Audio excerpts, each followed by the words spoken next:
Broadcasting from our station, spinning 3,900 feet above the watery sphere. I can see for miles and miles.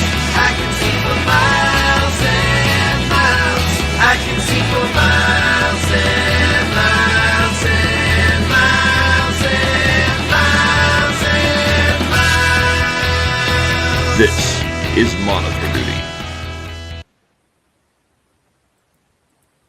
And that's the beginning of the show, ladies and gentlemen.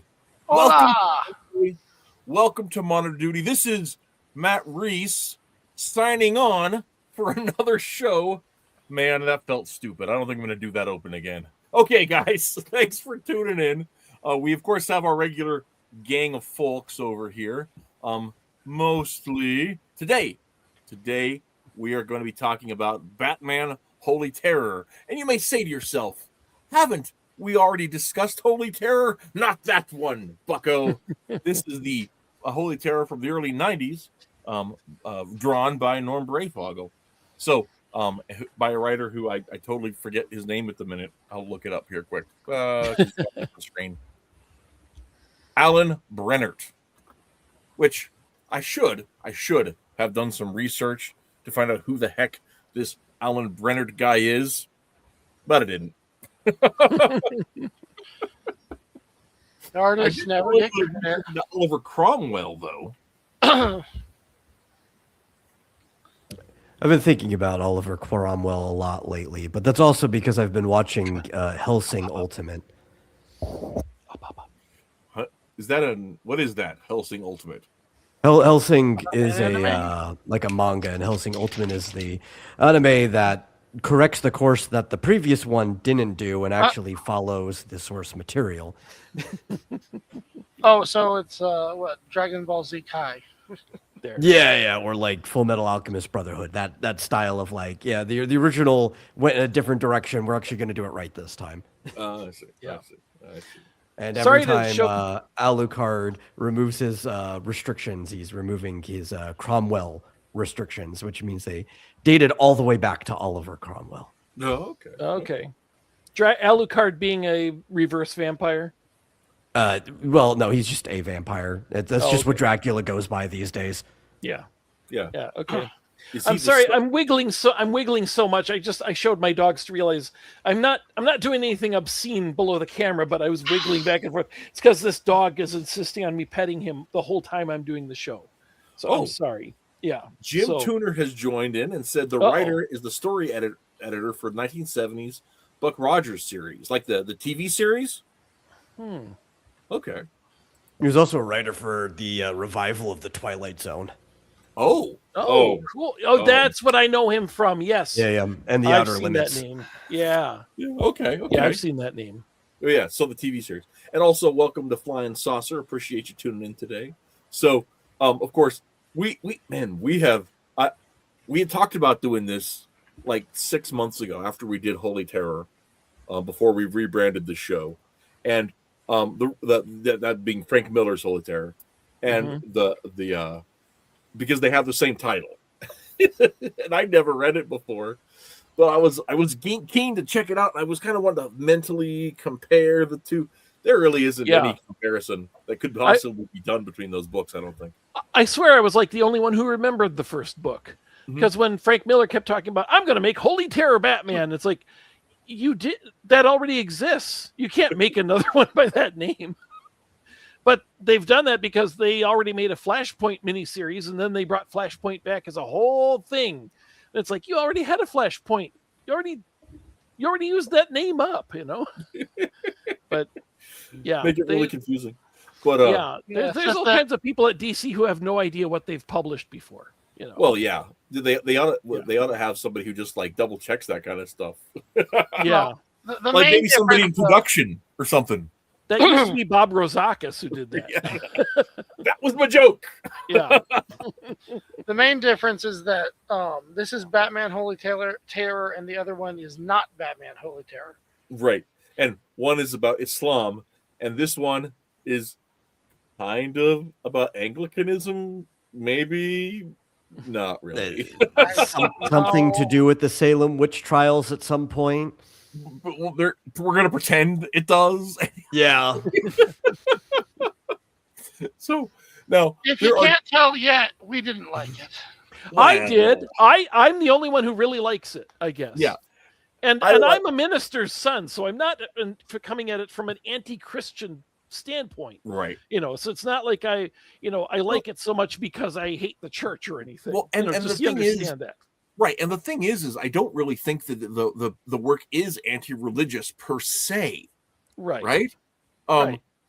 Because he does end it becoming a priest. Yeah, Bruce Wayne becomes a priest. He at the end, continues yeah. on his course to become an Anglican priest. My dislike of this is irrespective of all religious themes involved.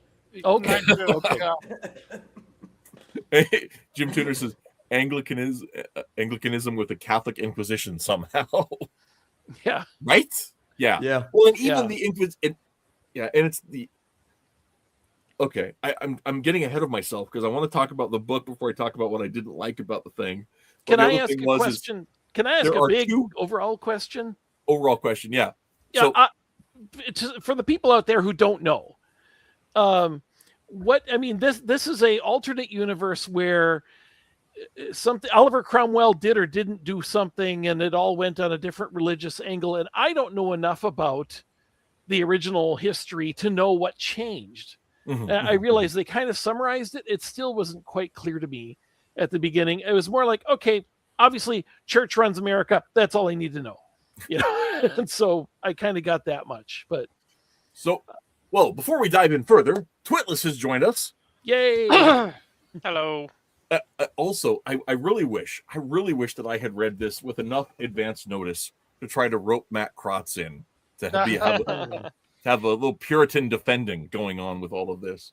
Because I can only imagine he's got some interesting thoughts about Cromwell's heritage. I mean, I think he'd appreciate the pitch of the book, and then he'd read it, and I think he'd be in the same boat with the rest of us. Yeah. Which may scare him away from ever reading an American comic again. So maybe it's good that I didn't think about that ahead of time.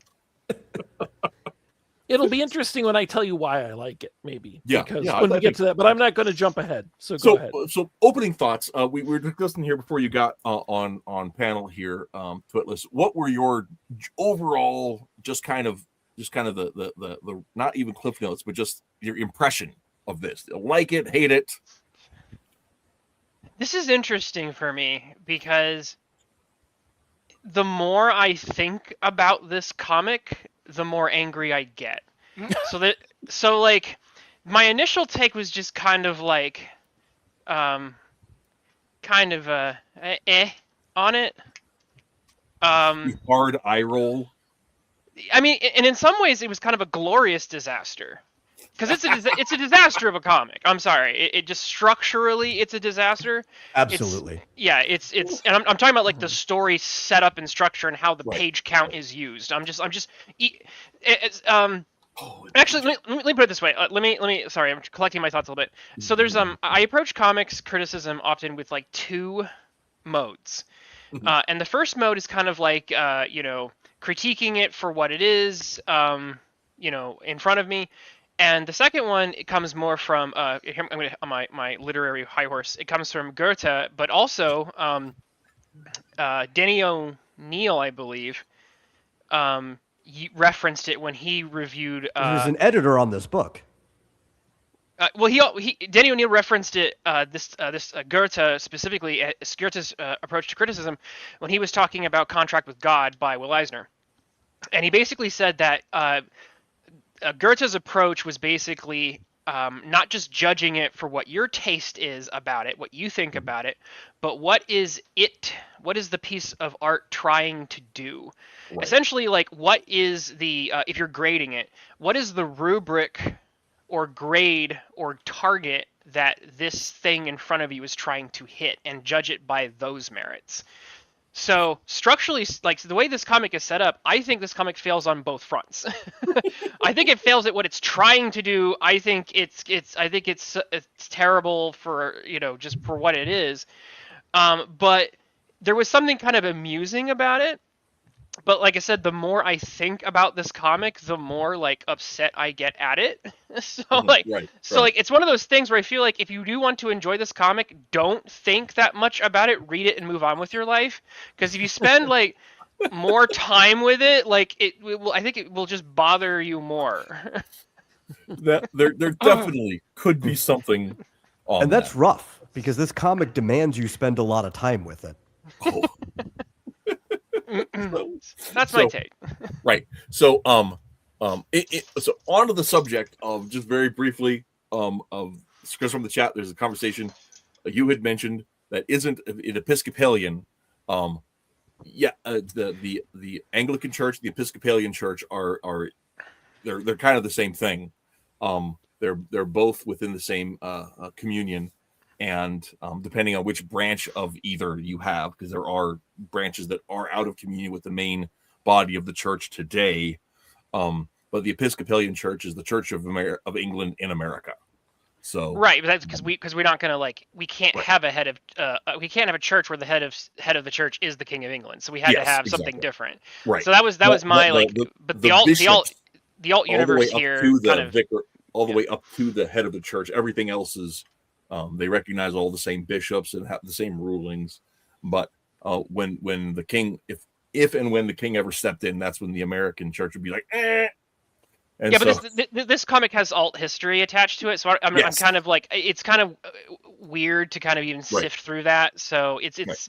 I don't think it's Which- actually that. I was just being a well, yeah, a definitely, nudge. and that's fine. Yeah. That's fine. And Well, we'll basically, definitely this- talk about some of the alt history in it as we get into it, because that was one of my big beefs with the comic, because like the alt history that they present, like it doesn't make any sort of sense to me. Hmm. like I don't believe that those are possible evolutions of the world in which it finds itself. I don't know Yeah. if the writers believed it either. Can I summarize this? We've jumped right into criticism. Yes. Without Oh, room. yeah, For all the absolutely. people watching this, No, can no, I just that kind of was- give a quick That was Uh, that was the next thing on my mental agenda. So I appreciate you bringing Okay. that up. Yeah. A quick summary of the book is that this is, first of all, this is the first Elseworlds proper book. There was Gotham by Gaslight and a few other stories that were set in alternate stories, but they didn't have a label for it. This was the first Elseworlds branded book. It's from 1991.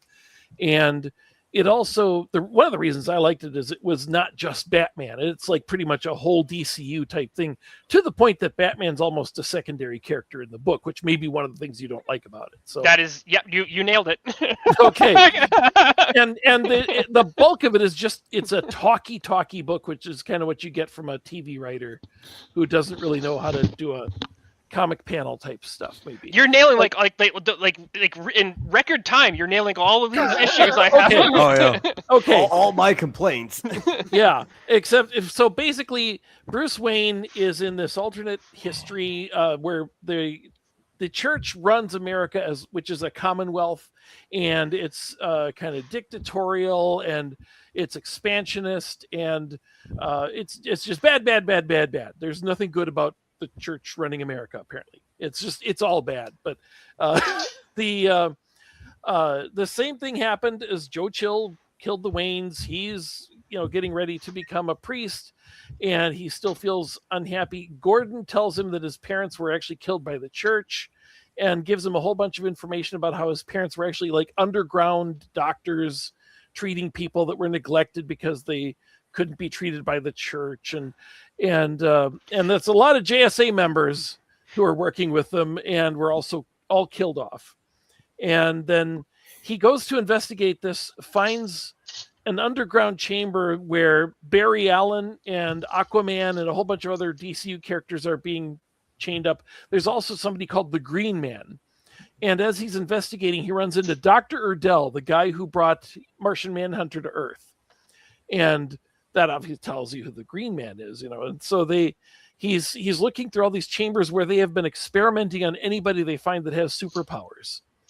And he finally gets into the back chamber where Superman is hanging, and he's called the Green Man because he's been irradiated with kryptonite to the point he's dead and is just a solid green person. And Dr. Erdell goes to shoot Batman, and the bullet bounces off of Superman and takes out Erdell, so he's dead. And Isn't then that a Batman, plot hole? Sorry, I don't mean to keep Batman, and then he decides to become Batman and fight the church. In the end, he does go to confront the people who decided to kill his parents, but since they just took a anonymous vote, he decided it's really the system that killed his parents. He's going to work against the system. So it's Batman against the entire system that runs America at the end of the book. Yep. Nope. That was a very effective summary. Okay. That summary was infinitely more interesting than actually trying to get through the story. I need to add one thing, which is the fact that the Waynes are not just doctors treating people who are like, forgotten or something. They were specifically abortion doctors and like treating homosexuals. Yeah. Like that is like largely speaking what the services they provide that the church run system will not. Which is basically abortions and counseling to gay people. In sex change operations and sex also change what, operations. Really? that's mentioned in the thing. They're talking about people that have or that are recovering from botched operations. They have one particular kid who was hooked up to electrotherapy on his nethers because he was gay, and they're talking about trying to repair the damage. Right. And that's mentioned in the thing. So it's just like they're people that are going underground to doctors that they're fixing the problems to. And there's one gal they mentioned that has poisoned herself because she couldn't handle being pregnant anymore, and they're trying to save her life from the poison. Yeah, which this is like every horror story you hear about what will happen if there is legal abortion. It's Handmaid's Tale. It's Handmaid's Tale. And so that's the framing, right? So one of the things that Twitless mentioned in our private chat, and I want to go back up and you see I'm going to take the screen off here. One of the things that he had mentioned is like the challenge to make a right-wing dystopia not look awesome, not be beautiful and clean and everywhere you'd want to live, and and from the opening page, like just take a look at Breyfogle's art on this opening page, and just like the design, the building design, this neoclassicism, these it's also it's highly colonial. Because the idea is that we're going back in time to like the founding fathers, right? You wouldn't want that. The Breyfogle art is the highlight of this book. I mean, you would get it just for that, quite frankly. Yeah. Can I also need to mention this is the part I found interesting until I started thinking about it. This is such an artifact of its time, and it's this kind of I don't want to be too mean to the boomers, but boomerism. Yeah. Literally, the author is a '60s kid. I looked it up, and it's this kind of like it's this perspective on that could only be. It's a perspective that someone could only have if you were like a '60s kid and you got to see the apotheosis of America in the '80s to like early '90s, and in terms of like wealth and power and like when you've had like almost 30 plus years of nothing but decline. This comic just speaks the opposite, because this guy's like, oh, you wouldn't want to go back in time, right? Let me portray an America where they go back in time. They don't progress, they regress. They go back to colonial times, and we change. We take away the franchise, universal franchise. We dial back the clock. We take America back to a much earlier date. Mm-hmm. And if, like I said, if you're in the 80s and 90s and you're cresting some of these peaks, I'd imagine that this is something you could sell. This is an idea you could sell. But what's funny is in 2026, you can't sell that idea anymore. It's like, what do I have to look forward to with this world of progression that you've sold, that you're trying to sell? In fact, people just keep saying, go back, dial the clock back. Well, and here's the thing that frustrates me about this is, even when this came out, all of the presuppositions that this comic is based upon are lies, right? So you're saying, oh, the conservatives are going to take away the franchise. No, the conservatives are the people that offer the franchise to women that voted in the amendments, and they weren't conservative for their time, but they held the same set of values and principles that caused the franchise to be given to the. So I'm not trying to say like I'm not trying. No, I'm but that's not even. part of my frustration, right? I get you. I'm just without going into like the Democrats are the real racists side of things. But my point is that even if you accept some of the I guess suppositions of someone who lived at this time, this message doesn't play the same way. Actually, except for this one panel you have up front, which sounds like it could have happened today, which is that we invaded South America and we're totally taking it over. Yeah. Which is hilariously prophetic. But aside from that one, and then here it's like this, the closer to home, industrialist Oliver Queen was tried and convicted of sedition for his covert support of underground pornographers. Jewish pornographers. Yeah, well, yeah, it does mention that they're Jewish pornographers here specifically. This comic really highlights how certain characters are Jewish. Right.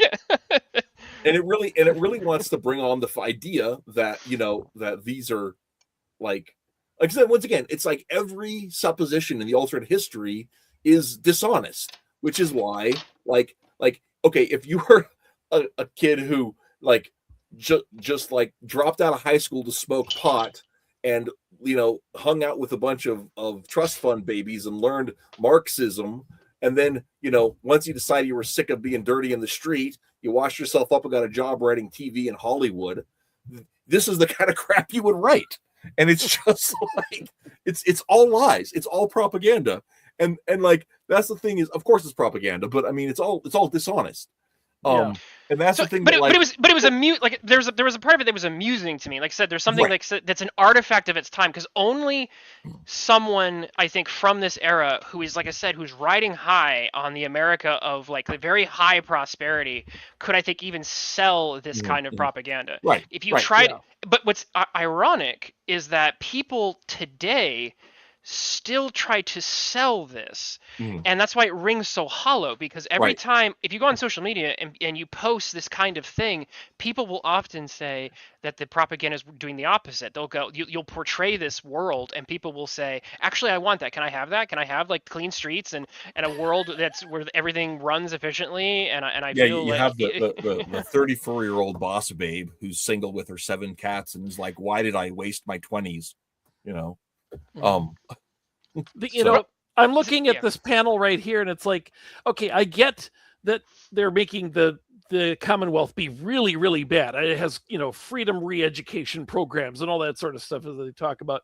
And it's like, but they are basically in charge of the entire Western Hemisphere from the top to the bottom. The last holdout is Peru here. And then it's like, and then they will be in charge. I'm like, am I wrong to think that that's not that bad?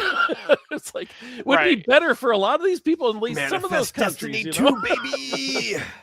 I'm not saying I'm for it, but it's like, you give that to me, I'm like, that's not a bad thing. So, yeah, and that's one of the so like I said, that's one of the frustrating things about it is like you talk about, Twillis, is like it portrays this world where they have to tell you how bad it is, because if they just describe the on the ground conditions, it would be like, well, that's not so bad, right? Yeah. It's like the movie They Live, right?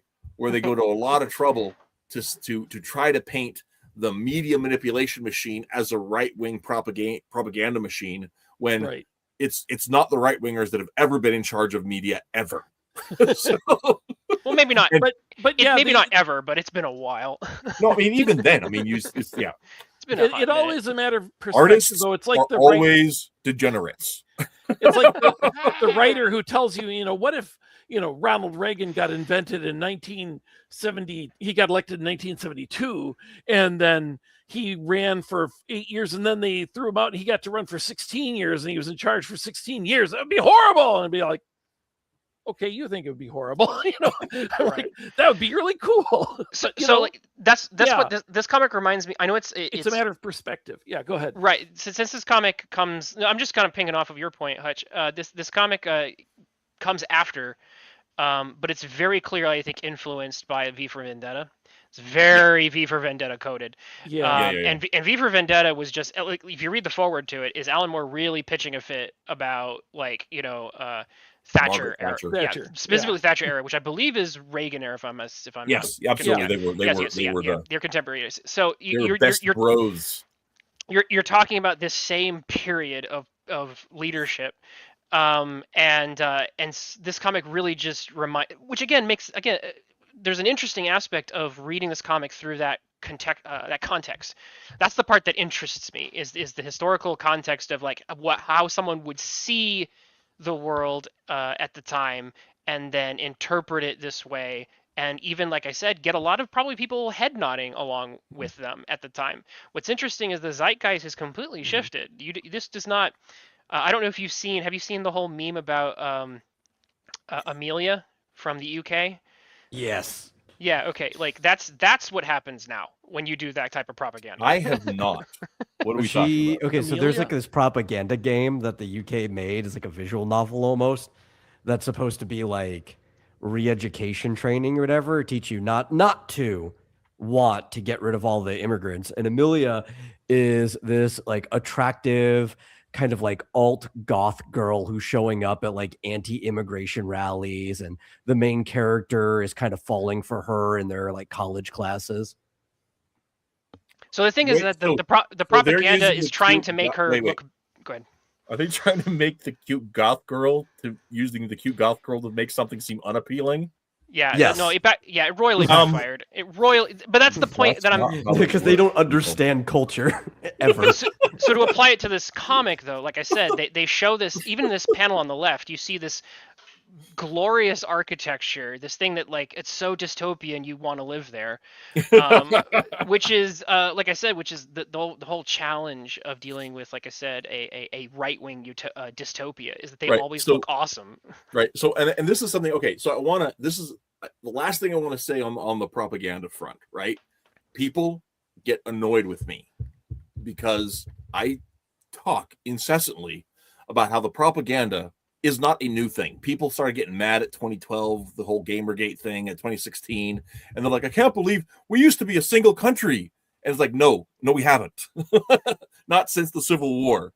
Probably not before that. The propaganda has been going on as long as media has existed, guys. Come on. And this is exactly the same kind of Marvel Now bullcrap that we have been talking about for decades. And so, I mean, and once again, I find it beautiful, but I mean, it's vacuous. It really, having personally started watching more media backwards, you can see how they were dialing things in pretty hard in the 90s. You can go back and watch some episodes of JAG just for some evidence of that, where you have like hardline conservative military confronting the brave new world of political correctness. But the further back you go, you can start seeing, I think it's like, it really goes back to the 60s. Like at 1950s, I think, is where things had a more of a, family-oriented conservative consensus. But after that, once the 60s hit, you can just see where like all this just injections of just stuff that we have today. It really goes back to that. Well, and the reason the three I got to push back at you again is that the reason the 60s could happen is that those kids were already programmed by the subversion that was present in the schools in the 30s and 40s. It was super low. But this is Gramsci all the way down. It's that slow march through the institutions, that all the way back to Woodrow Wilson and the college materials that he was producing before being president. That was slowly programming this ideas of depowering the people by teaching them that they're empowered, in devaluing the possibilities for populations to be self-sufficient. Right. The whole idea of slowly centralizing control. I just shared the URL about Amelia. I looked it up. I know what he's talking about now, that there's this visual video game. Yeah. It's a kind of a choose your own adventure. I think it's I supposed played to teach it. you. It's supposed to teach you about extremism and radicalization, and it's supposed to help kids to avoid this. But the right-wing character, it's like, You know, except for when she says stuff like, you know, help me save the white race. And it's like, that's, you know, overboard. But then she comes back and it's like, half the stuff sounds like what people are talking about now. And it's like, I get what they're doing. They're taking her and it's like, this isn't the bad character.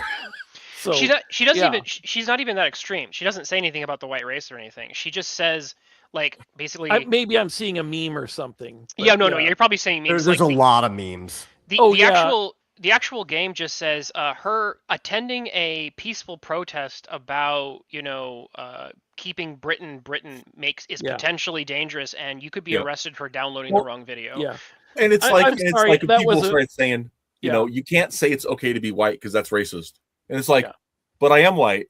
Well, Yeah. pink, but still white adjacent. And is that not okay? Yeah, Should but that was a modified thing. I get, because I'm looking at the know your meme thing. So Oh, yeah, half the stuff is Yeah, where yeah. people have taken it and put new text on it. So, The point the reason I even mentioned that, I'm not trying to like just like, you know, actually No. either. The It's reason I good. mention it is because the UK is this Pathways is the game is so propagandistic that they portray milk toast right leaning positions as extreme. Right. So they don't even go that far. That's how far the UK is in trouble, because it's like having a normie kind of position of, I don't know if I want unlimited immigration, is like that puts you in like the same category as a potential terrorist, and your teacher needs to intervene and give you counseling. That's what the game's about, but it royally backfired on a Ironically. catastrophic level. But to bring it back to Batman, so we don't get too far afield. Yes. No. The only reason I brought any of that up is that, you know, what is old becomes new again, and vice versa, I guess.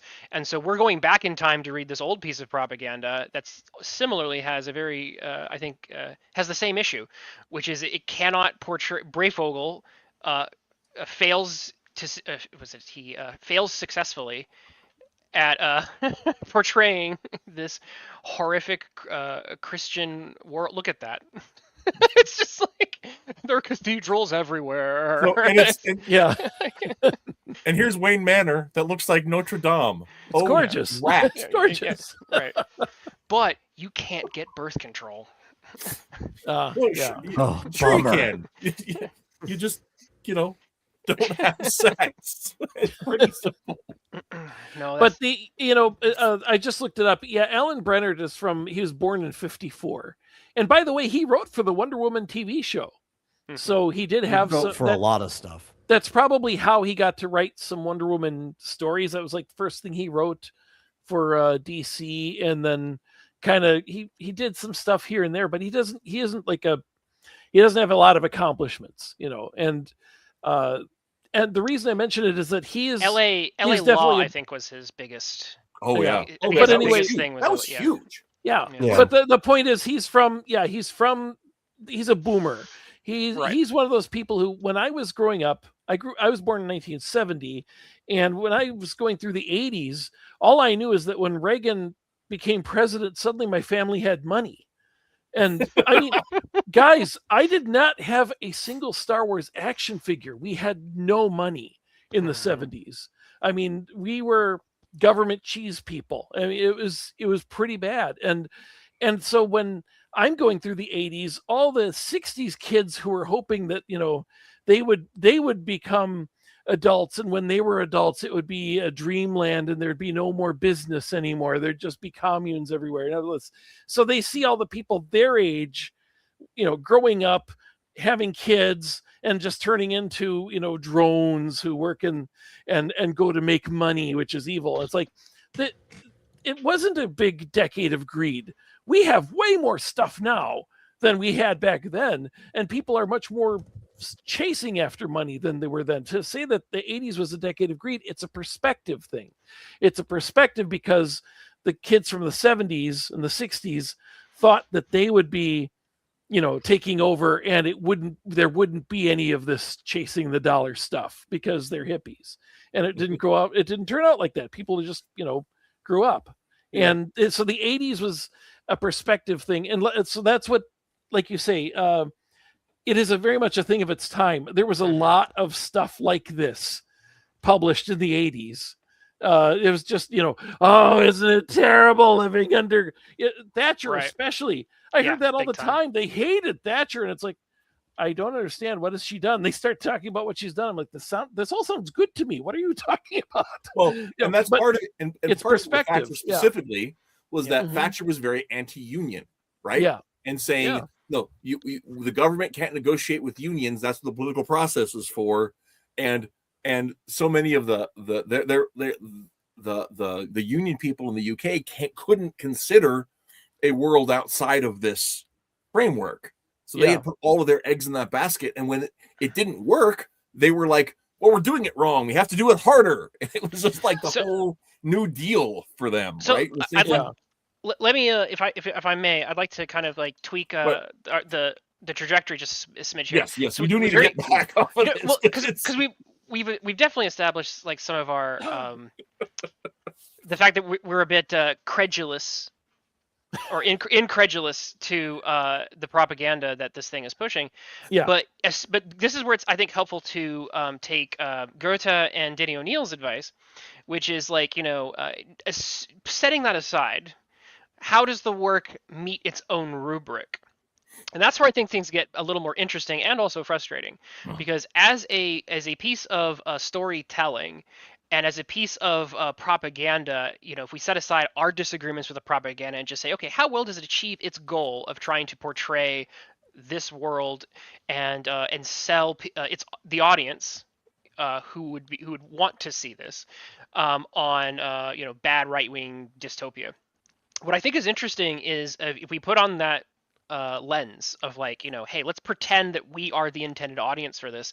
This comic still struggles as in what it's attempting to do structurally, but also this is what I thought was interesting, is how it portrays its villains also becomes really, really interesting. And this might be one of the few things that I can actually praise about this comic.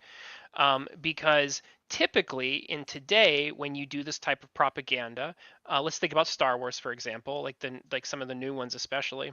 Mhm. The way the Empire or First Order, whoever gets portrayed, the bad guys, they're portrayed as basically drooling monsters who are simultaneously like in charge, but also really stupid and incompetent and cowardly.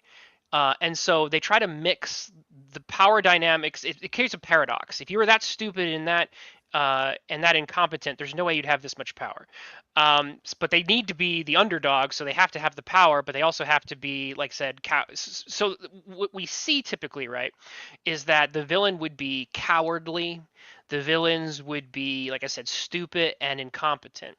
What's fascinating about this particular universe that Batman finds himself in is that the villains are competent, intelligent, and they are principled. They will die for what they believe in. And there's literally a panel, I don't know if you have it up, Reese, where I the can guy get it here in a the second. guy says, "I regret nothing. I would do it again. Kill me if you wish. I will sleep I will die like happy with what I have done."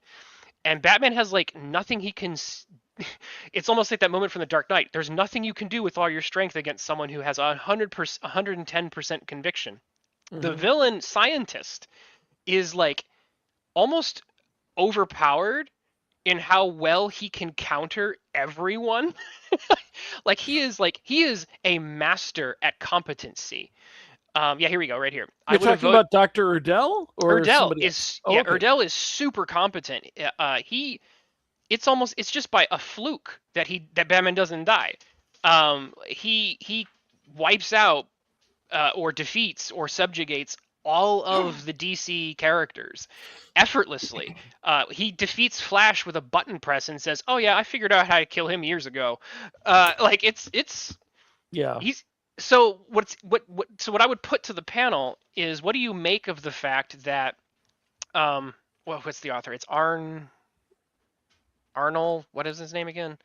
It's Alan Ellen Brennett? Brennert. Yeah. Okay, yeah. So what do you make of the fact that Brenner, in trying to create a piece of propaganda to make these Christian right wingers look really awful, portrays them in this way. Do you think this is intentional, unintentional? Like, what is your take on how he actually portrays them? Because it's interesting. You would not see this today. You don't Well, see and this here's today. one of the. I don't know.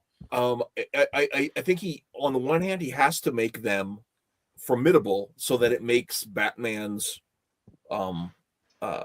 like defeat of them seem reasonable, right? Like in this case, in this particular fellow, he's defeated by Batman dressing him up in his maid's outfit and leaving him to be found by the moral police, right? Which, Yeah. okay, that's funny. I mean, legitimately, that's objectively funny. I can't argue with that. But at the same time, that's one of those things that, like, but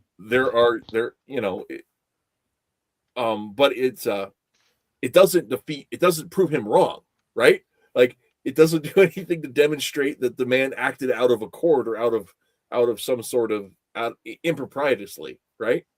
And so, it's just like a dumb jab, right? And so, like, when it comes to Erdell physically matching Bruce and having it, be a Deus Ex Machina, literal Deus Ex Machina defeat. It's sort of the same thing where, like, that doesn't prove Erdell wrong, right? Correct. And here's the thing that is frustrating about this is one of the things that when Bruce finds out that his father was his parents were killed by the church, he goes to talk to his dad's old friend Charles McNider, right? Who was blinded because he was one of these secret perv doctors, right? And so he was blinded by acid and kept him from practicing medicine and the whole works with all of that. Yep. And he says something, and let me pull this up here because I think it's really interesting, the thing he says. And this is why, like, the piece feels conflicted in itself, right?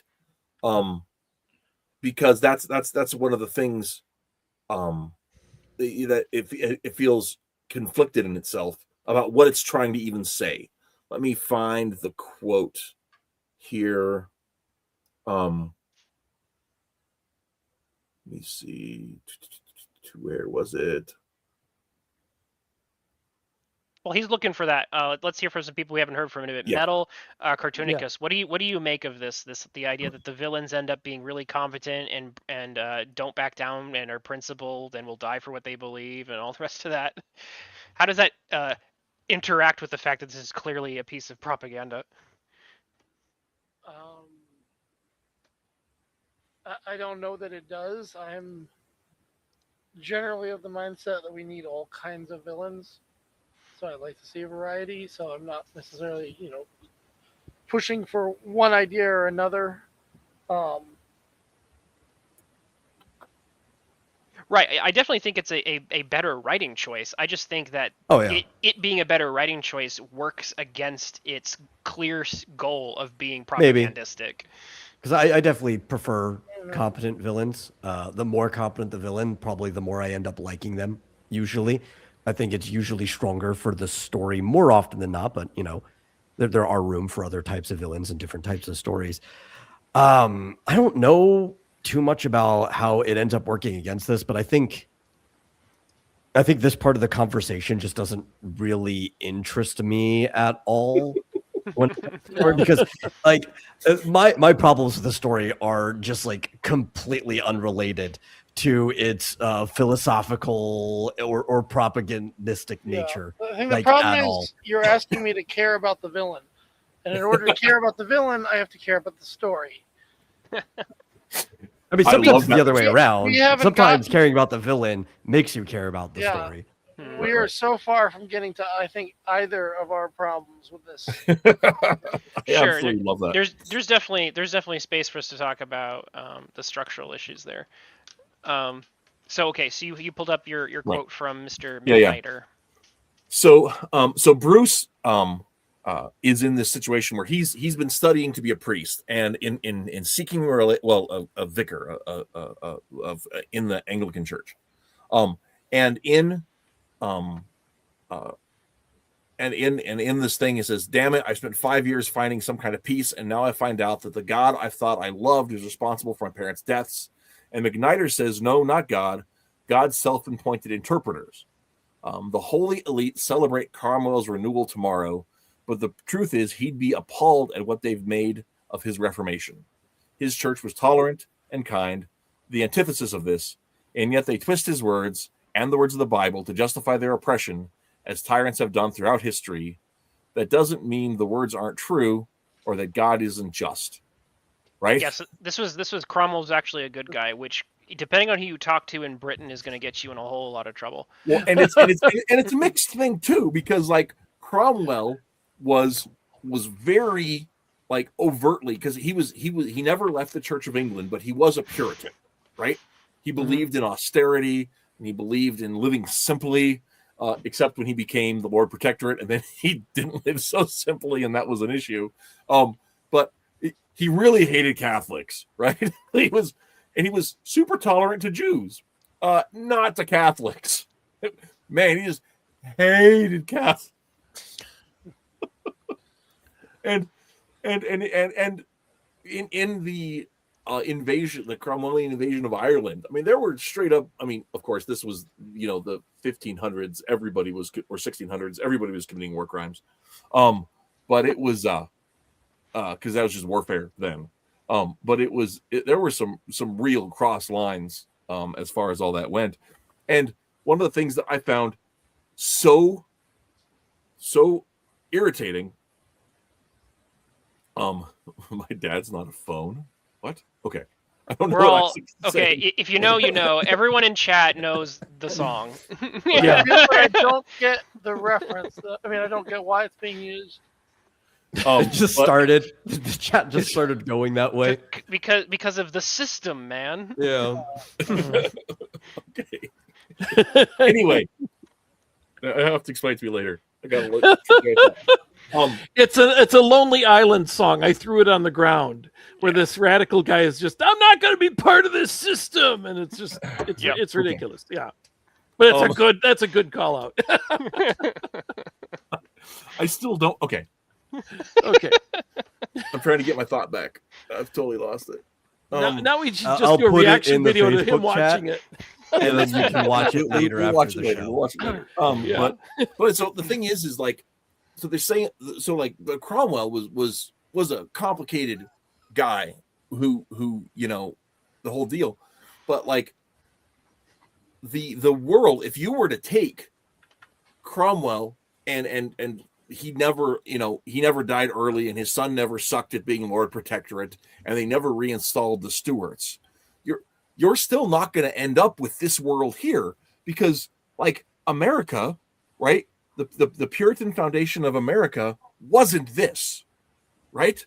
It wasn't that. When you look at like the big ghosty, freaked out, oh my God, the Puritans thing that everyone points to, the Salem witch trials, right? The Salem witch trials were stopped dead in their tracks when other preachers from Boston came up to find out what was going on and said, how are you guys doing trials, and where are your witnesses, and where's the process?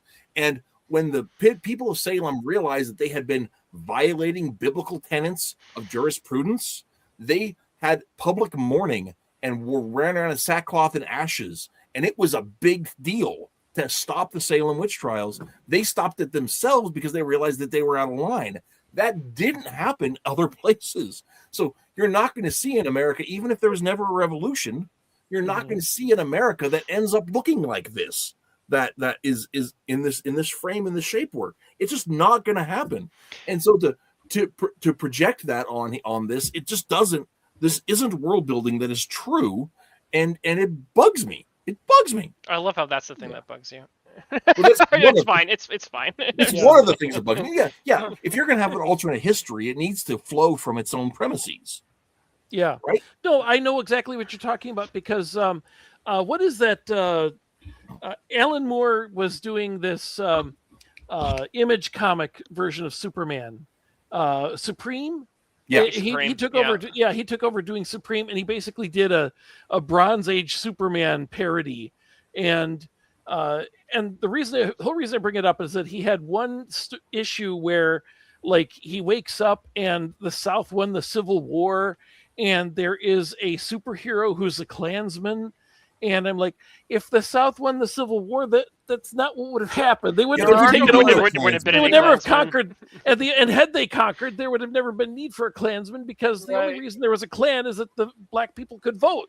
It was a response to that. Yeah. So if you do, it's like Alan's English, he probably doesn't even think about that. It's like, but if that was Yeah. the twist, if they won the Civil War, that still wouldn't be what would happen. So it's kind of the same thing as you're saying. I think And this I no think, matter I what think you it's do, you wouldn't have points that out, world. Jim points Yeah. out another issue, and I mentioned this in our private chat, that Yeah. it is the lies that people told. I mean, the Catholic Church, I don't agree with it. There's been lots of missteps, but lies that they were told about the Catholic Church during the 30 Years' War Mhm. to drum up the 30 Years' War. Not that it wouldn't have happened anyway, but there was dishonest propaganda that happened at that. And the Yeah. lies about the This Catholic is Church a- that were told I will during say the this 30 is- Years' War projected onto Puritan England. when this book was initially pitched at me, I remember it being pitched as, this is Batman who works for the Pope. That's what I thought it assumed- was. This is actually a very strange book, because the Catholic aesthetic probably would have helped from an aesthetic side of things, and it because like not again, I'm not to be mean to Catholics or anything, but the idea of making like evil Catholic Church has a very long history of being a trope, at least. And you have so much symbolism you can work in. You have, again, the Vatican. You have so many interesting angles you can take. So for them to park the car on, we're going to do Anglican/Episcopalian Batman, is such a weird take.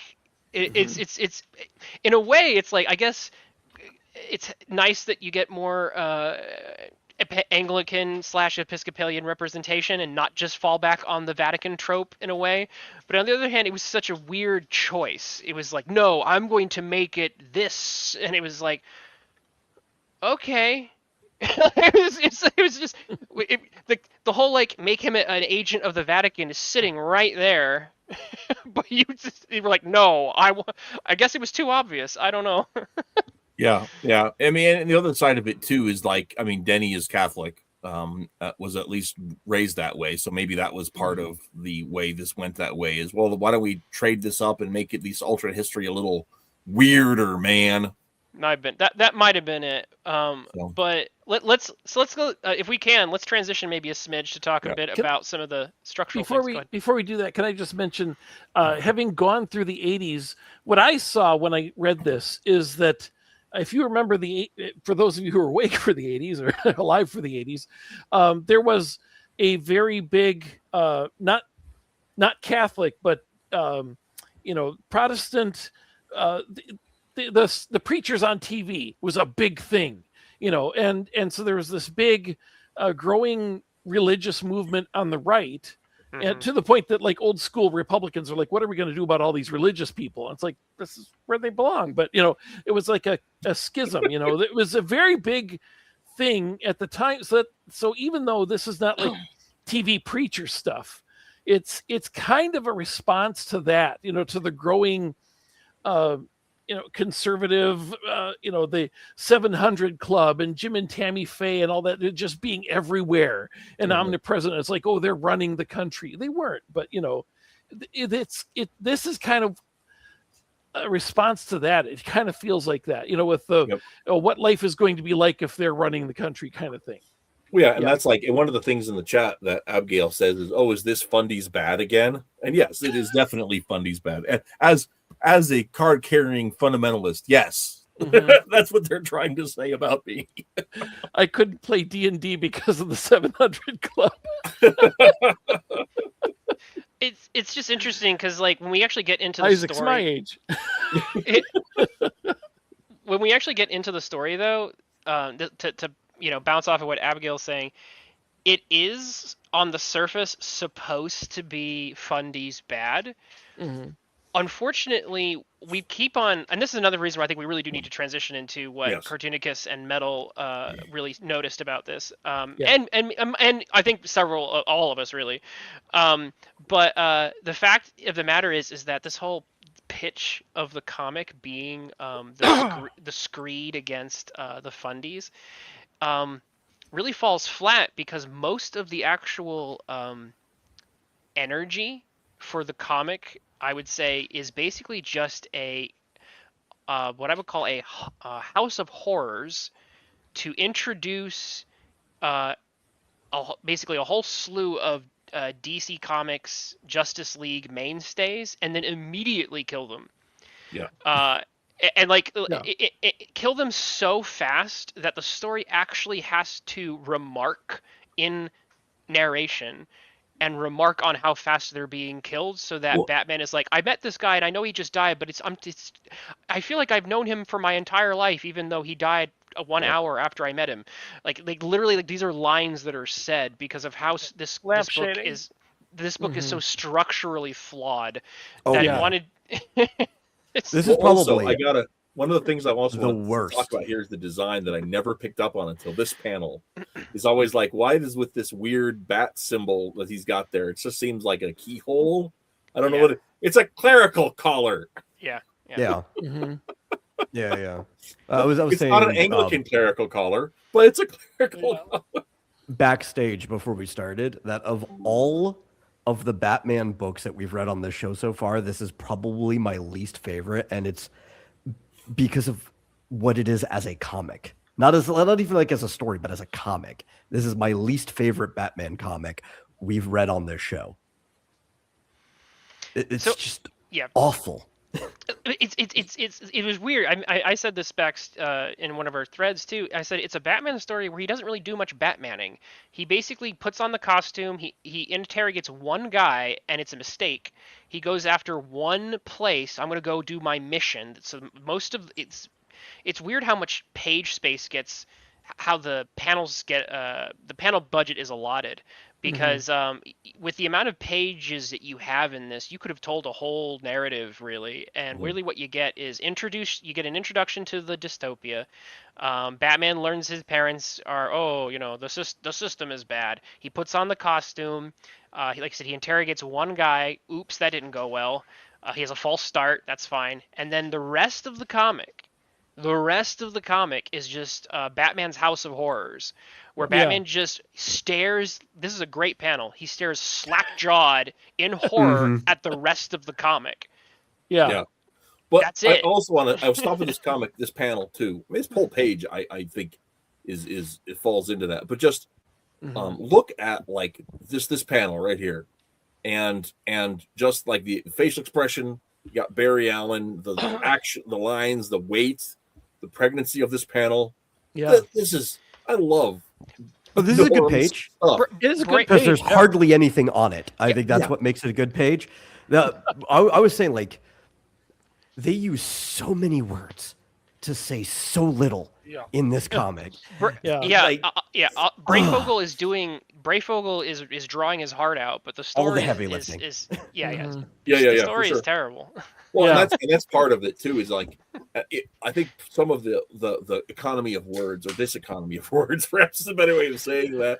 The is first part of the book is Commissioner Gordon tells horror stories, and then Dr. McNider tells horror stories, and then Batman goes and looks at horror stories. And this is all 60% exposition. it is. Yeah. I haven't been so dumbfounded reading a comic since Tails Gets Trolled. For that reason, I went and did the same thing I did back then, and I made a reaction video for you guys. Oh gosh.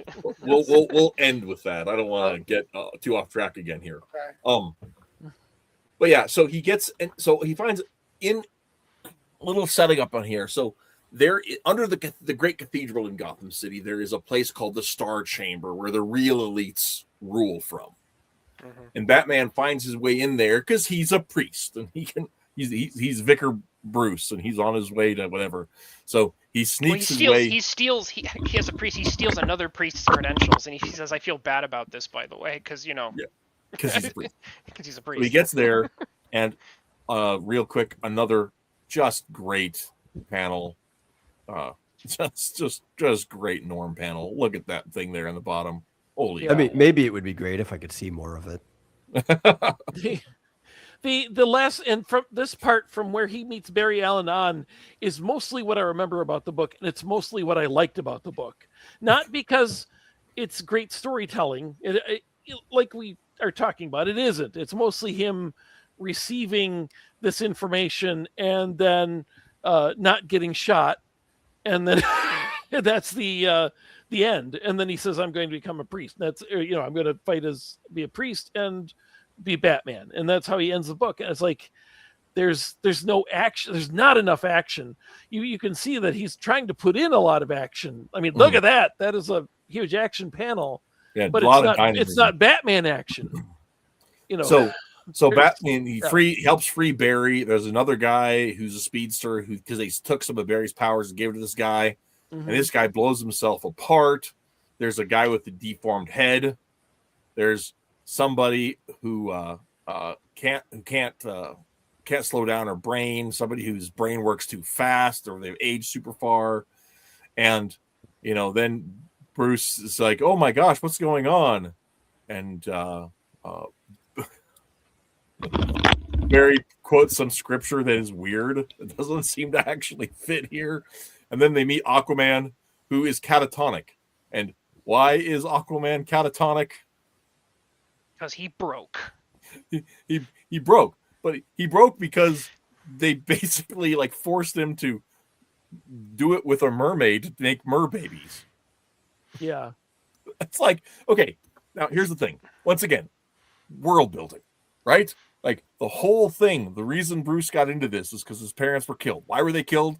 Because they were offering illegal contraceptive help and medical help and abortive help to people. Because the official stance of the church, the state church, is that sex outside of marriage is bad and you shouldn't do it. So we're not going to do anything that's going to enable you to do that. We're going to make that illegal. Okay, that's the church's stance. So what does their church do? They hire this guy who forces mer people to have sex. Good point. I never What the thought heck about are you that. doing, I never dude? thought about the fact that it's the church that is forcing him to breed. Yeah, but they don't think they're people, like actual people, so it doesn't matter. Yeah. That'd be like forcing cattle to reproduce. Yeah, I mean, these are freaks, right? But they've depersoned them in order to do this whole thing. Great. right? So now it's bestiality. Exactly. So Brent, I don't think because Brenner. First off, if Denny O'Neil was editing this book, shame on him because there were at least 2 or 3 gaping holes here. Oh, yeah. So He's credited in the back. If you go to it, Danny's name's there. Give me a break, because the end of the comic is that Superman is so dead that he's called the Green Man, and yet the bullets bounce off him. The whole freaking point is that if Superman is that green, he does not have invulnerability. It would just go straight Everyone, through, like a piece of meat. everyone knows that if he is, especially in theory, if he just gets exposed to kryptonite, he loses his powers, including the invulnerability. But if he's so dead that he's green, that don't work. How is it they keep getting this wrong so Well- many times? Well, and then here's further. They have gotten Zatanna to be an agent of the church inside of this lab place, so that, and she's using her magic for good now, so it's okay. But the Flash, who's maybe religious a little bit, is is the bad guy, right? Just Again, Brayfogel's doesn't- he's putting in work. Look at all these wonderful action. He does his best. That's a Yeah, great little yeah. Satana throws 1,000 spears and he catches them all. That's a nice Well, I little think this bit. Zatanna fight's the only thing I remotely enjoyed in this comic. yeah, it it's- was clever. It was a clever use of things. and then it all just goes to Right.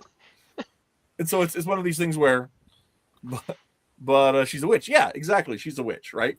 And in the mainline DC universe, like magic is just a part of the universe, so it's not a good or evil framework there.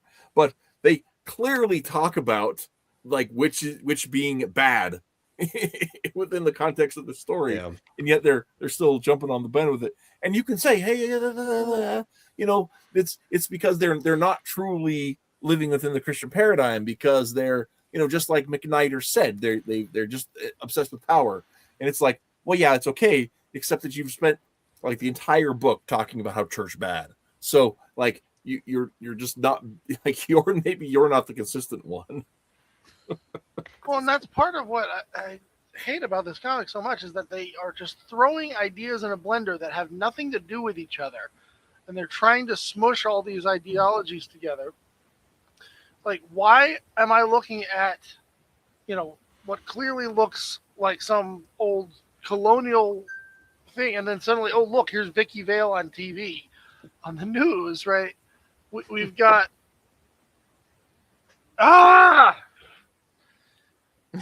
you What, can't which parts were not? What's conflicting there? Like Vicky everything, Vale on like TV. nothing. There's just, it's like Teenage Mutant Ninja Turtles, right? These are they're throwing. It's modern times, but it's also colonial times. It's religious, but it's not. And then it's Batman on top of that. And it's like I see absolutely no connection between any of these things. Why are we mashing all this stuff together? I'm personally okay. Like, if you're a fan of something like what's the game that they did? Was it BioShock Infinite? The idea of making like I did like BioShock Infinite. retro futuristic colonial aesthetic is actually one I kind of BioShock like is dig. just Yeah. classic steampunk, though. I mean, No, Infinite. That's the Infinite. third one that was made, and that one has more like It's colonial, very colonial, centennial stuff. Like so it's colonial steampunk. That's fine, but like but at this a certain point, this is meant to be like. I will say this. One of the few things I actually can get behind here is like the colonial aesthetic being applied here. I liked it. It was a nice change of pace, and well, see, that was the I want thing. to When I want to first see more of started it. Reading it, I thought this was going to be like Gotham by Gaslight. Right. Oh, okay. This is an Elseworld. They're going to put Batman in the colonial thing. I turned one page, and we're literally looking at the 6 o'clock news here, right? And over on the side, we've got someone being hung by classic, gallows, right? Well, in And fairness, then this guy's got this electronic transformer in his hand that activates, force fields and stuff. I'm okay what with that. universe are we in here? I have no idea well, what any of this means. And in fairness, Cartoonicus, like, we stopped hanging people like on gallows like in the 20th century, Right. So that's not that far removed. But I'm at least okay. make it look like a modern gallows. if I'm that's what okay you're with gonna do, right? I'm okay with retro future colonial aesthetic. That But it's doesn't not. This bother isn't me. retrofuturism. This is colonial with modern tech. That's what I'm saying. It's it's still kind of the same thing. yeah. Yeah, I would. They're not I'm trying with the to other one. come up with some old-fashioned way of doing something.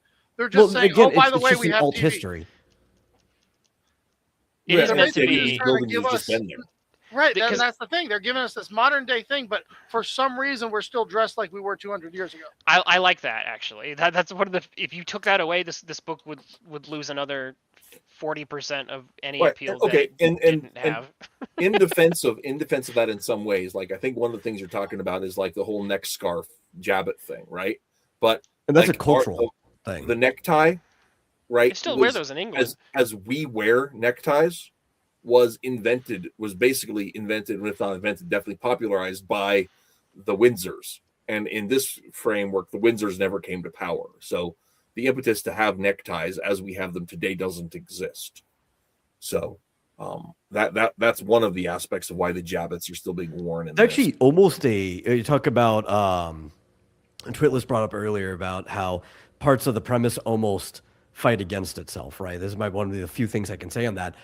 If you do look at it from like a historical progression, is basically saying if you kept religious fervor as like the focal point of society, the aesthetic value of society would have remained higher. Mhm. But Right. Like there's that cultural thing where these are the things that would have still been valued. So buildings would have still looked like this even going forward. right. Yeah. So, but to Cartoonicus's point, although I personally I actually liked some of the aesthetic choice, I do have to concede that the comics does feel a bit of a mishmash of ideas that are not fully fleshed out, and I completely concur with that assessment overall. Like, if you read this comic and went, this felt like a mishmash of ideas without a particularly well thought out direction, I don't think I can refute that point overall. I like I like the trapping of the aesthetic. That's kind of neat. Mixing futurism with the colonial past specifically, like I said, is a nice, interesting take. I don't think we do it enough. So many people, so much of comic book culture because it was born in the World War II ethos, always goes back to 1940s. Like that's just veers right back to that point. So the fact that we saw a world where it's like, oh, hey, we actually have, there's other aesthetics we could use. It was like, there's more in that toolbox. When we talk about like retrofuturism, we're usually thinking about the 1960s and mixing it with space, right? Well, the thing is, in the 1960s... No, I disagree with that. You have retrofuturism that is Victorian. No, but I still want to use...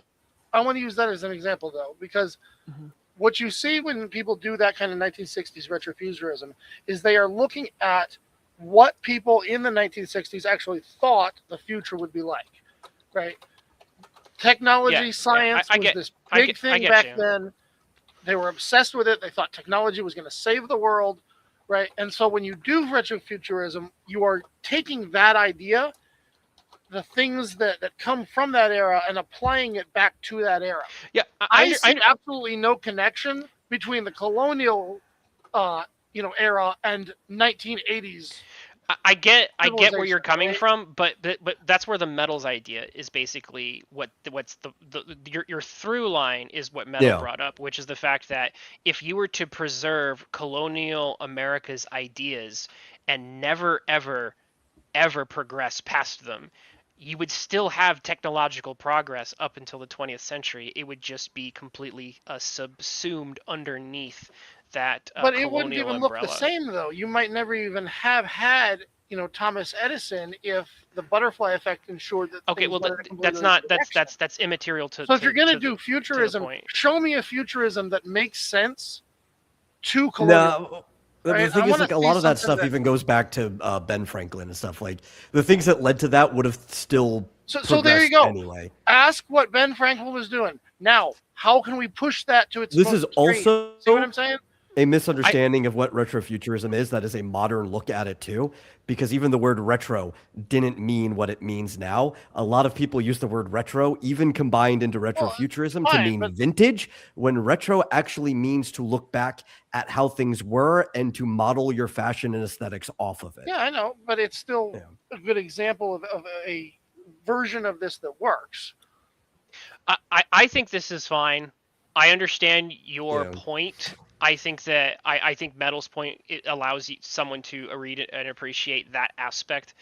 Overall, though, like I said, there's other problems with all of this. Yeah, there's so many. It's very much like throwing spaghetti at the wall. There's a lot of spaghetti just being thrown at the wall. That is correct. I'm just saying that this one particular point is one I'll give it. But you have to understand that for me, this was one of the reasons why it was so hard to even find the energy to turn the next page. I could not get invested in the world they're trying to sell me.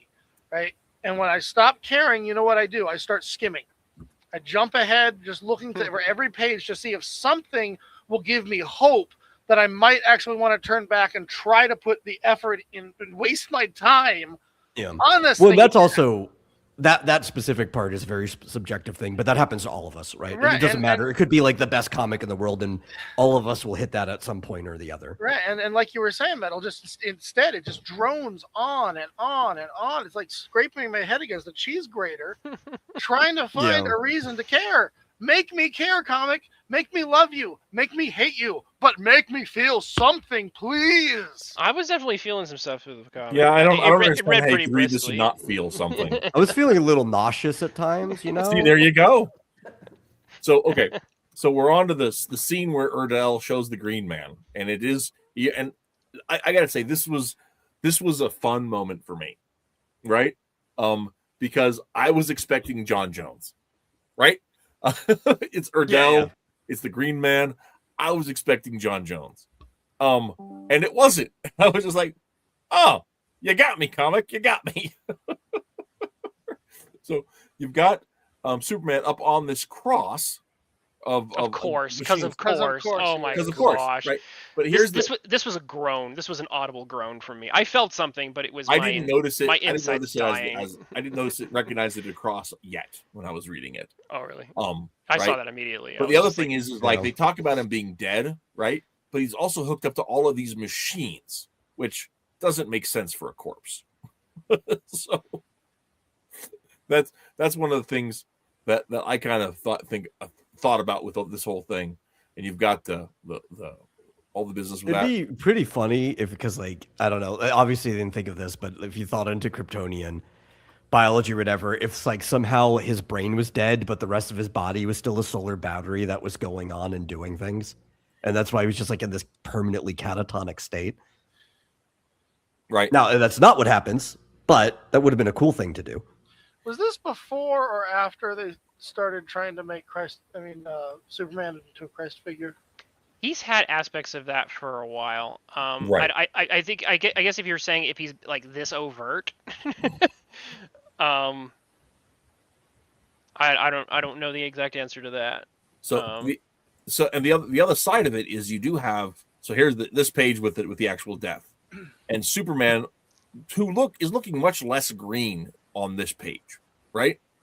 And the whole thing happens, and this is and he gets shot back, and then you have the definite obvious cross on the background, right? This is where I was like, oh, that's what they're doing with this. This is called "Do you get it? Do you get it, everybody? Do you get it? I'm doing In theory, I like the idea of like a bad guy accidentally killing himself by shooting Superman's dead corpse and having the bulletproof corpse hit you. Like I like that, but it's like the logic doesn't play if he's that green. It's just you needed to do a little more than that. See, what I'm saying is with the colorist, with the whole business, with this being an alternate universe, I'm not convinced he is dead. Right? Oh, I think he is in a Kryptonian-induced coma. Oh gosh. A kryptonite-induced coma. Oh, he's in that thing. Oh. I think that's what's going on, and I think that this scene here, because they talk about him being the hope, it's not the death of hope or whatever. Humanity's best hope, and then here he is glowing yellow on Batman. I think this is. So we're waiting for the second coming of Superman. I think this is projecting like you're giving. I almost like that interpretation. You're giving this comic way too much credit. Yeah, I don't. Like I was saying, I don't think they were thinking of this at all. And I do, because I mean, when you look at the shift in his in the green that they're using to color him, the fact that the background is being a light light giving background, this whole shadow that Batman is producing off the side of him on the other side of it's all green. Well, because it goes yellow across the green to blue. See, and so that's that color fade. I don't know. Like I said, it's a valid theory. I think, like I said, I think you're giving the comic way more credit than it deserves. I think that's the only. Here's the thing about it. I think that's the interpretation. I think that's the only intelligent thing this comic did. Right. That's where I think that's the only clever thing that exists within this comic is that plot device. I think that's the only one. No one else think it's a mistake to push anything about Superman as a Christ figure in something that is overtly about Christianity? Well, this is the other thing that Brennert's doing, which is interesting. He's basically doing the thing that we'll see with Islam later, which is true Islam's about peace, right? Mm-hmm. So the idea here is that true Christianity is about tolerance. So the idea, that's why Batman stays a priest. Again, in a modern comic, he would be like, I throw aside the church. This comic, again, this is another thing that Brennert does, which is at least interesting to me. In addition to making all the priest characters, like I said, diehard, committed people to their faith and to their cause, which actually makes them kind of admirable.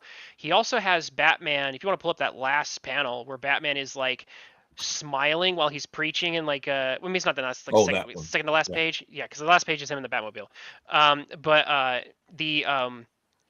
One of the last shots of the comic is Bruce happily being a priest, but he's going to be inside reformist type he's going to thing. he's going to be the real Christian. And so in that interpretation, Superman is clearly representing the real Christians, of which these false prophets are hypocrites. Yes, but if you're doing Well, that this is with one of a the few literal parts- physical character there in front of you, right? Then you're confusing us. Who's the savior here, right? Is Superman coming back to life and literally giving Batman supernatural powers in this world? What? No, that's too No. literal. He's being Superman's being symbolic. Then why Well, is like he this looking act up here. there and literally seeing him that glowing? Superman. So in my interpretation, that this is Superman not actually being dead, right? What we're looking at is Superman as a Christ figure in the same way Aragorn is a Christ figure in Lord of the Rings. He's not literally So Christ. He is a picture of The what difference Christ between does. symbolism and allegory. Allegory is one-to-one. Symbolism is more vague. Yeah. I think you're off your rocker about Superman being alive. He is definitely dead, and it's just that they didn't think through the whole thing about as cool it is as it is for the bullet to bounce off him. He wouldn't have bulletproof skin if he was exposed to kryptonite that much. am I Again, the only and one that's who's just a thinking problem, this you know? is supposed to be resurrection because he was literally on the cross and then you see the glow? I didn't think so. No, I think it's more Batman being inspired that, this, it's almost like, God did step in and save him from the bullet and took out the bad guy. It's like, hey, a little miracle happened right there. It's kind of, I interpreted that as his being, he's wistful about, who was this guy. And it's weird that he would even have these thoughts of, oh, wow, this could have been somebody amazing. I don't think that's putting too much into it. It's like, you wouldn't know that. You wouldn't know what Superman could have been, but this is weird. Yeah. This is weird because I like Reese's interpretation, but I think Hutch is correct. Yeah. Can I point out one of the problems I have with this in terms of storytelling? You'll notice right here, this is something I noticed when he was talking to McNider earlier, and he said, "Why you're saying that I've been betrayed by the God that I devoted my life to?" And McNider says, "No, not them, not God, but the people who claim to speak for God." And then here he's saying McNider was right. It's like there's no growth on Batman's part. He's told he was just about to have a crisis of faith, and McNair says, "No, you don't have a crisis of faith." It's like this would have been if there's a one of my favorite stories about this era is when they did the Phantom Stranger's 4 different origins in Secret Origins. It was like they didn't come up with a origin, but they had 4 of them for him, just as possible, reasons for where the Phantom Stranger may have come from. One of them, he was actually the Wandering Jew, which is the old legend of the guy who has to tarry till Judgment Christ Day. comes again. Yeah. And in that he was like he's this guy who took the place of the Roman soldier because he was furious that his kid died because all the kids in Bethlehem were killed except for the one they were looking for. And so he took that as, God was killing his family.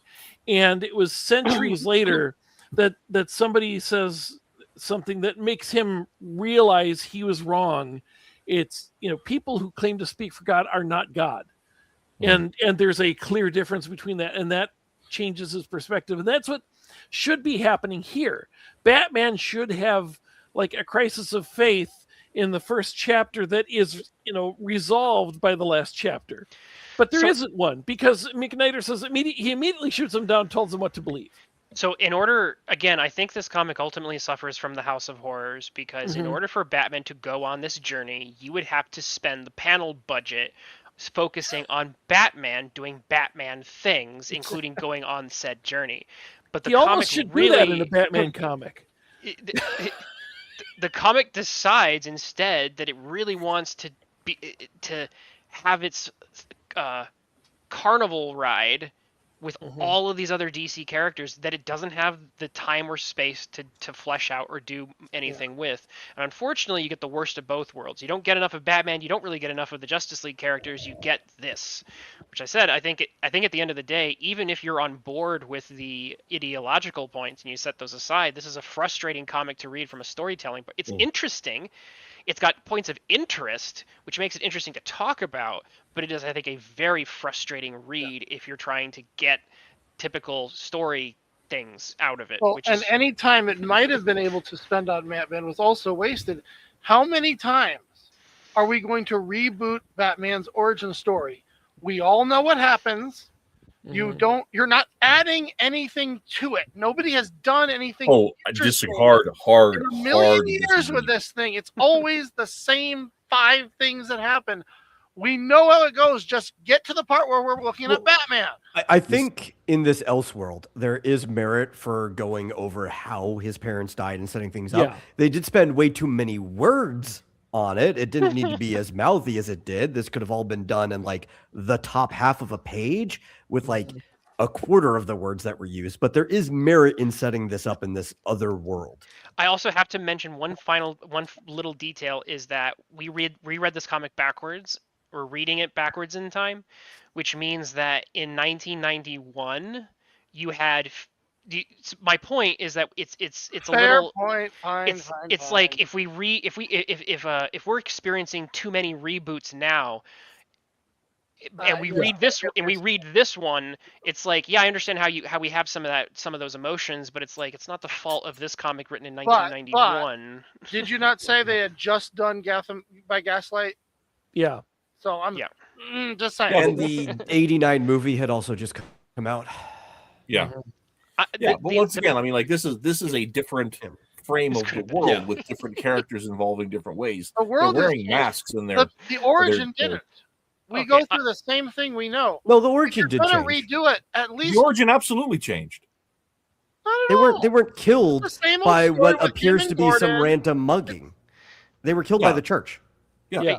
I get both y'all's point. I see where put Isaac Clarke's point. That just made me laugh. It's So- the same system. He hugs Gordon. He grows up. He travels around the world. You know, he has a fight with Gordon. It's like nothing. I don't believe he travels around the world in this one. Or he was just back from it. Whatever. You know, it's like No, we he's see been the he's just same been at old. Oh, look, seminary. there's Wayne Manor. It's covered with Okay. stuff. Cartoonicus's point is that the cliff notes of or highlights of Batman's origin story, Thank in you. his opinion, have been done too often, and he doesn't like seeing them repeated. Without doing something more productive with them. I don't know if I agree with it myself, but I can see where that criticism comes from. I do wonder where Batman got the skills, because even though it shows him being a gymnast, like he was just a good swimmer and gymnast from growing up in that house with it has a gym and everything. Well, and they actually explained that in the dialogue. What? But prior to going to seminary, he'd been training to be an inquisitor. They have a whole program, Right. Okay. and but so that would have been a physical program too. You look how fit. yeah, but do Gordon they is. teach him how to beat up people? Yeah, I mean, do they teach him how to fight? Yeah. As an inquisitor? Yeah. Yeah. Yeah, it's a Okay. physical job. Okay. Yeah. They were Okay. actually taking Okay. people down in it. Jim Gordon was like, "I Okay. taught you everything I know." Yep. Is an inquisitor a cop? In Yeah. That? Okay. Yes. I'm sorry. Okay. Yeah. I was just wondering because Yeah, they're like a it's weird that a church guy going up. marshal. Yeah, it's weird that a guy about to who went into the seminary. It's like, where did he learn how to fight? Because as soon as he becomes Batman, suddenly he's doing all this stuff that really would have taken some training to do that. And on his first night, he's doing all this stuff successfully, and it's Now they didn't explain where he got the cool grapnel launcher from, and I was a little gypped about that. Yeah. They did not address the gadget side of Batman's character That's, very that's well. the thing. It's So- Batman. We know it. We've seen it a million times. If you had just started on the rooftop with him being Batman and moved the story forward, we would have accepted it. I No, think that's a subjective absolutely thing, not. though, because Absolutely I not. would want to know where the gadgets came from. In an 'Cause it's a Elseworld different story, yeah, I Yeah. think that's going to be your mileage will vary. Some audience members are going to want to say, "Hey, this is an Elseworlds. You're going to have to at least cliff Justify note. everything. Yeah, Like, because it's where all did it come from? You're at It's least more- gonna have to at least cliff note it. I'm okay with it But being like Did they give us Flash's origin story? Did they give us Superman's Yes. origin story? Yes. yes, a bit. Yeah. Yeah. Not in a lot of detail, but every character that gets introduced gets a very small origin story in several cases, and then they immediately think die afterwards. Which That's another big problem I have with this is like it's like what 45 pages or whatever. We're just sub 50 pages, so it's already a kind of meaty book as it is. But then it's a meaty book that feels like it should have been more than one meaty book, and it also feels like it's trying to kickstart like an Elseworld mini series that Yeah. just never happens. That's one of the when Twitless was talking about his problems with the book structurally in our private chat. I didn't want to probe too much about what he meant, because I want to talk about it here. But one of my issues with it was that it was an 80-page book pretending to be a 45-page book, but I wouldn't want to read an 80-page version of this because I find the world building so unconvincing. But it didn't have the elbow room to flex, right? It was like, my issue with this book was the exact opposite issue that I had reading Batman and Bigby, the mini series that Bill Willingham did a couple of years ago, probably 4 years ago now, which was a Batman and Bigby Wolf from Fables. Fables crossover, and that book was 6 issues, and it should have been 12 issues long because there's so much story material that he put in there. And his original pitch was for 12 issues, and then he pared it down to 8, and he were to 10, and then he was given 6. So he had to just cram stuff in there, and I was just like, "That's a crime," because this was a good book. But This book suffers from this really odd point where it's cramming, but you wouldn't want it to be longer. So, Yeah. Yep. Yeah, so I would hate it if it was longer. right. I mean, I already kind of hate it. yeah. It's an odd one. I also think this is why history has been just. This is the most forgotten Batman story ever, and there's a reason for it. And I think it is plain. not overrated at all. Right, exactly. This is not one of those Well- hidden gems where it was like, oh my gosh, I can't believe. No, I can believe why this one is forgotten. So for here, let's go ahead and read this the second to last page together. Must we? Yes. When Gordon first came to me, I was afraid that he had told me had invalidated the path I'd chosen, the path I'd found, but it didn't. The faith I'd found. The faith I'd found. Thank you. Yeah. McNider was right. The words are still true, and if I am true to the words, the path I follow is a righteous one. It's a really wonky face in that panel. I don't Yeah. like that one. That It almost possibly looks the like worst Tom panel Hanks. in the book. He looks like he's God- 60. He looks like he's 65. God is not the state, and the state is not God. Defiance of God's self-styled interpreters is not the denial of God. I will serve him in my own ways, and by day I will wear the holy cloth. By night I will wear a different kind of cloth, a darker shade of vestments. And Priest Batman He loses We'll hear 30 your years confession and now. he loses 30 years between those two panels. He looks like Robert Picardo in the earlier that Yeah. one up above that looks so weird. The So hairline. my thing is like the last section though almost works. Like it's in Bruce Wayne character to have Bruce want to work within the system while Batman works outside of it. I like right? this panel, by the way. This is a really Yeah. good panel. So, Yeah, it's a great panel. I'm But not that's sure my I feel problem. that he has Saint Batman, but yeah, it's a you good know. Is panel. that a lot of characters don't act like themselves in this, and this is like one of the few times Bruce does act like himself. And what's the point of doing an Elseworld if you're not going to use your characters like an acting troupe where you just see them in other circumstances? Their personalities and action should be roughly the same, just in a different world. And it's Also, just so this Batmobile- incongruent in the meat of it. Also, this Batmobile, this is ass. This is Yeah. terrible. I don't know. I might Is that disagree supposed to be with like that. a gargoyle for a church Yeah, or something? Yeah. Like, Gargoyle. it's not practical, but it's got style points. Yeah, Yeah. well, yeah. Roy Fogel always has style points, but this is ass. This is I don't know. That's one of the Makes Batmobiles it look like of it's all time. farting.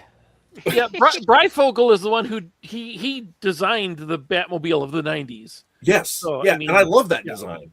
Yeah, I absolutely love it, but this is bad. The one thing about this is, to your point, Cartoonicus, you were talking earlier, is that like, why don't they have this modern development of this colonial neo-Gothic style? This is your neo-Gothic church Batmobile for you. I was looking at it and trying to think if I felt like it looked like that or not. I guess the problem is that automobiles in general are so far away from the colonial era that you really have to work hard to figure out what that would look like. Well, or I even just if that realized particularly it's got like fit. it's got deltoids and triceps Yeah, that's weird. on the Yeah, it's the arms of the Like wings. it's holding the cape back. It's like it's it's wings. It's bat wings. It's Right, but it's like also like a statue. I'm liking it Yeah. more and more. It's very Oh. Gargoyle-esque. I Right? just Like hate you would it. actually have this Yeah, I'm okay on with a that. church That- building. Yeah. The Batmobile gets a pass for me. Pass from me. And we redo page 1. Look at that. So there we go. Okay, A great shot. I love this page. This is a good that page is good. It's a The art- muscle car. the- Abigail says it's a muscle car. And The It's a art- by the literal way, muscle car. Can I Art is just doing the heavy lifting. Yeah. Can I just Oh. point out that they missed a major opportunity here to have them look to the sky or even like, a statue of Jesus or something and say, "Yes, Father, I will be a bat." Jeez. I don't know. That actually would have crossed the line for me. Yeah. Mm-mm. That's it. No. Need to be put Okay. in timeout. I had to put him in timeout for a second. I have to say, that no matter what, I still like the book just because I remember I And you're liked allowed it at the to. time. I liked it at the time because it's like I don't think this was just the second Elseworlds. There was like Gotham by Gaslight, and they did several others, and then finally they put a label on this as this is the Right. first Elseworld, so they're calling it something. But by then I was like, it's always Batman. It's Batman is Dracula. Batman is, his parents are killed by Jack the Ripper. It's like, okay, it's Batman, it's Batman, it's Batman. It's like, I like Batman, but, I would love to see some other character. It's like DC has Yeah, so many like characters. what if besides Animal Batman and Man Superman, grew up in the concrete jungle? Yeah, that'd never sell. It's the problem. Even the mainstream Animal Man, they had a hard time selling it at first until Yeah. they did such a good job, writing it. It's But an interesting phenomenon. We think of Superman as the face of DC. They certainly try to market him that way, but who gets more media than Batman? yeah, nobody. All the time, right? He is their number one seller. He's got to be. Yeah, and Superman will have like one title going, while Batman has 4. No, but I mean, Superman regularly has more than anyway. He has Yeah. at least 2 or 3. So, but I realize your- they're only your guest point stars is- in this. I liked seeing Metamorpho and all these other characters that they brought in as hey, if you really had a thing where you're cracking down on anybody who has superpowers, who would you put in a lab? And that's kind of Yeah, cool. and like Deep yeah. Cut bringing Erdell in to be an Ichabod Crane type of mad scientist. I thought I- that was I just love the fact that they keep talking about the Green Man and they have Dr. Erdell, and then it turns out that's not Martian Manhunter in there. Yep. Because that's what it's all been. If you know who Erdell is, you're like, oh, I know what's going to happen, and it's not. It's a Superman who's been killed by kryptonite. It's just I that's a don't, twist. so I was just thinking It's a twist if you didn't know that. The Yeah, ideas you are so don't much know more who Erdell interesting than is. the execution, though. Yeah, yes. if you don't know who Yeah. Erdell is, then it's not a twist to you. It No. is if you know who Erdell is. Yeah. No. Okay. So, but yeah, okay. So let's go ahead and watch Cartoonicus's reaction video because Oh, we hate okay. ourselves. Okay. So Okay. we'll go ahead and bring that on the stage. Oh boy. Where is it? Everybody loves Raymond. Wow, I can't find it. Why? Can't get it to play? No, I can't find The tab. He lost the window. Oh, Where the heck is the tab? Well, it's shared, so I know. something is just so boring. Oh, that's- you've had better videos, man. There we go. I see a mouse moving. yeah, this is what I was feeling the whole time I was reading this.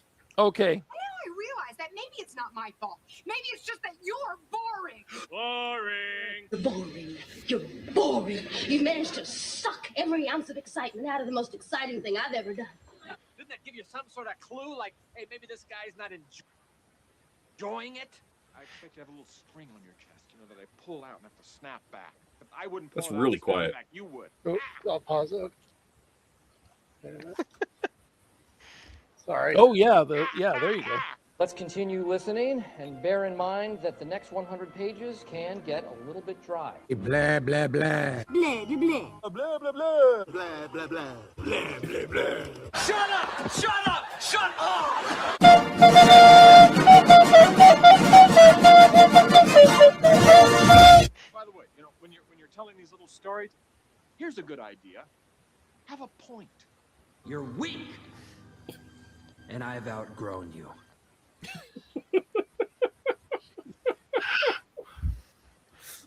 So I'm guessing you didn't like it. Gee, you think? Thank you for showing me something I liked even less than the comic reread. Making this video was infinitely more fun than reading that comic. All right. Well, all the life has been sucked out of me, so I think I'm done for tonight. Yeah. That was fun. So Wait, did he make that? Did you make yes, that? well, he Oh, snipped it together. Yeah. I thought you just found it. Okay. Sorry. Okay, that is cool then.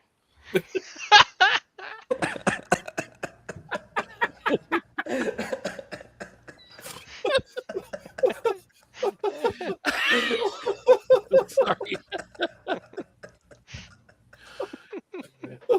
This is great. This is great. I think that was the TV. best joke of the night. So let's end out on that.